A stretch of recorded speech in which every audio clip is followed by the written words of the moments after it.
자, 5.18에 맞춰가지고 뭐 여러 가지 발표들이 있었습니다. 김상우 의원이 깜짝 입당 발표도 하고 그랬습니다만, 이래서 민주당의 의원이 하나 늘었죠. 대선 직전쯤 가게 되면 200명 채우는 거 아닌가? 라는 생각도 이제 본격적으로 대세가 길면 200명 채우는 거 아닐까라는 생각도 해보기는 합니다만, 뭐 어찌 됐거나 지금 상황은 그렇습니다. 이제 7명만 더 넘어오면 200명 채우죠. 이런 와중에 이재명 대표가 깜짝 개헌 발표를 했습니다. 우리도 예상을 못했던 시점에 개헌 발표 내용을 쭉 던졌습니다만, 일단 뭐 헌법 전문에 관련된 내용들부터 여러 가지 뭐 대통령 연임제 관련된 내용 등등 파격적인 내용들을 5.18에 던졌습니다. 그래서 그 의미가 더 클 텐데 어떤 내용들이 있는지 확인해 보겠습니다. 네. 자, 이재명 후보가 5.18 민주화 운동 45주년 기념식 후에 대통령 4년 연임제를 필두로 한 개헌 필요성을 언급했습니다. 다만 현행 헌법상 재임 중 대통령은 개헌 대상에서 제외가 됐고요. 자, 개헌의 주요 내용을 보면 대통령 4년 연임제, 결선 투표제 도입, 국무총리 국회 추천제, 고위기관장 임명 시 국회 동의 의무화, 비상계엄 24시간 내 국회 승인 없으면 자동 무효화, 권력 분산형 개헌안 제언, 검찰 영장 독점 폐지, 감사원 국회 이관, 대통령 거부권 제한 등도 포함되어 있습니다. 무엇보다 헌법 전문에 5.18, 부마항쟁, 60항쟁, 촛불혁명도 포함될 것을 요구했습니다. 뭐 요구할 필요 없죠. 국민투표만 거치면 됩니다. 하면 됩니다. 네, 우리가 이 법안대로 몰아붙여갖고 국민투표 올리면 되는 건데, 이제 이 시기를 놓고, 내년이냐, 아니면 이제 내후년, 3년 후에 있을, 총선이냐, 뭐, 요거 얘기가 나오고 있습니다. 근데, 뭐, 제가 보기엔 총선까지 갈 가능성이 저는 높다고 봐져요. 왜냐면, 임기 초반에 지금 내란 정리가 다 되지 않은 상황에서 개헌에 관련된 걸 논의한다는 거는 뭔가가 이제 그 순서가 바뀌어져 있는 것 같으니까. 그래서 이제 대통령 연임제에 대한 얘기가 나왔습니다. 여기에 대해서 김문수가 오후에 화들짝 자기들도 개헌에 대한 얘기를 꺼낸다고 하는데, 유일하게 이제 꺼내놓은 것 자체는 중임제였어요. 중임제. 연임제와 중임제를 바꿔갖고 꺼내놓은 거죠. 얘기는 뭐냐면, 연임은 4년하고 4년 더 할 수 있다는 얘기인데, 중임은 4년 했다 쉬었다가 또 4년 할 수 있고, 또 쉬었다가 또 4년, 8년도 할 수 있고, 이런 거 아니냐. 그러니까 무한대로 계속 할 수 있는 걸로 하려는 거 아니냐. 뭐 이런 식의 시비를 걸고 있습니다만, 이재명 대표는 만일에 연임제 개헌을 하게 되더라도, 본인은, 그러니까, 내용을 발의한 대통령은 해당되지 않는 게 당연한 거라고 생각한다라고 얘기를 하고 있어요. 그러니까 3년만 하고 그만해. 다음번 청산할 때 그만둬. 이렇게 얘기를 하고 있는데, 니들 그러면 더 혼나. 왜냐면 예를 들어 그게 왜 필요한 거냐면 대통령 임기하고 국회의원 임기를 같이 맞춰가지고 선거의 소율성을 높이고 뭔가 이거를 집중하자라는 차원에서 그 날짜를 맞추자는 논의들이 있습니다. 근데 저는 그거를 맞추자는 논의에는 오히려 반대예요. 왜냐면 대통령 인기 때문에 국회의원도 똑같이 뽑혀져 버리면 균형과 경제 내지는 나중에 중간평가가 안 될 수 있기 때문에 저는 4년제로 간다고 하더라도 요거는 뭐 2년 간격으로 투표가 있을 수 있도록 중간에 끼워 넣는 게 저는 맞다고 개인적으로 생각을 합니다.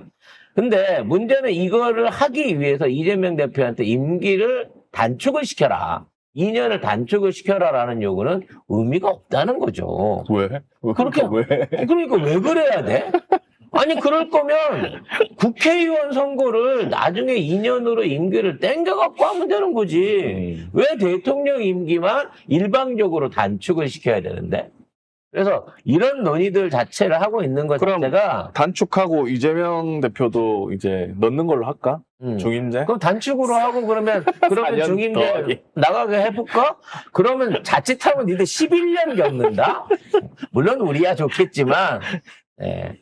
아무튼 그래서 요런 거는 이제 논의선상에 올려놨다는 것 자체가 의미가 있는 것 같아요. 그래서 요런 얘기들을 계속 예비 후보 결정되기 전부터 막 개헌에 대한 얘기, 이재명은 개헌할 마음이 없다, 뭐 말이 바뀌었다, 뭐 있었는데 이걸 5.18에 던져낸 것도 대단한 것 같아요. 그리고 대부분의 내용들이 권한의 강화보다는 권한의 분산의 목적을 두고 있다는 겁니다.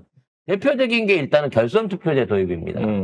이제 앞으로 대통령은 무조건 50% 넘어야 되는 거예요. 왜? 과반 대통령이 나와야 그 대통령의 권한에 대한 정당성이 있다라고 저쪽 식기들이 하도 주장을 하니까. 그래, 그러면 과반 대통령까지 가보자. 이게 된다는 거거든.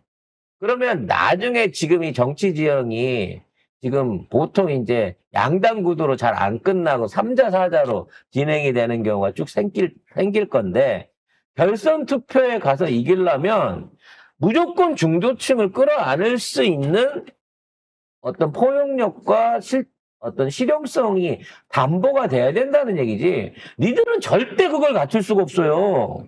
니네 고유 진영 안에 가지고 있는 콘크리트층 이외에 니네는 중도 확장성이 없기 때문에 결정 투표에 들어오면 이거 100년 가도 지금 있는 보수는 예집권이 힘듭니다.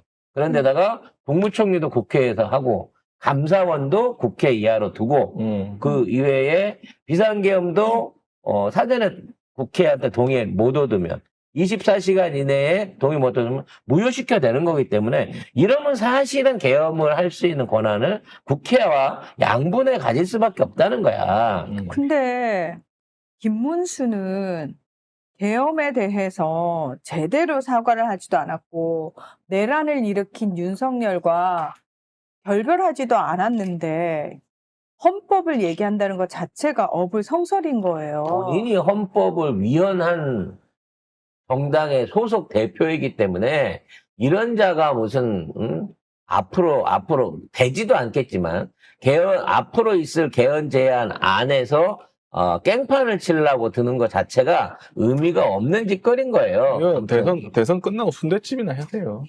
순대집 밖에는 다른 게 할 게 없어. 순대를 무시하는 거야? 아니, 순대집을 하면 그나마 이 사람이 좀 돈을 벌고 살 수 있을 것 같아요. 김문순대라고? 예. 다른 거는 정치는 끝났어. 지금 어차피 못해요. 정치는. 백종원도 못한 걸 김문수가 해낸다고 나 그렇게 생각이 안 드네. 순대 장사를 쉽게 보지 마라. 쉽게 본 게 아니라 김문순대로 이름만 바꿔도 그거는 괜찮을 것이다. 근데 정치는 안 된다. 자, 아무튼 이렇게 5.18에 또 한 번 지발등에다가 뜨거운 국을 쏟았습니다. 5.18 행사 자체가 이번에 많이 뭐랄까 초라하다고 말할 수는 없겠습니다만 변방으로 밀려나는 듯 대접받지 못하는 듯한 느낌이 드는 거는 참 우울하고 슬픕니다. 난 오히려 더 크게 해야 된다고 보거든요. 또 한 번의 계엄을 우리가 이겨낸 국민들이기 때문에 더 크게 해야 된다고 보는데 이거는 이재명 대통령 시대 하에서 5.18 정식 헌법 전문 수록을 해놓고 그때 더 당당하게 할 수 있게 되기를 기대를 합니다.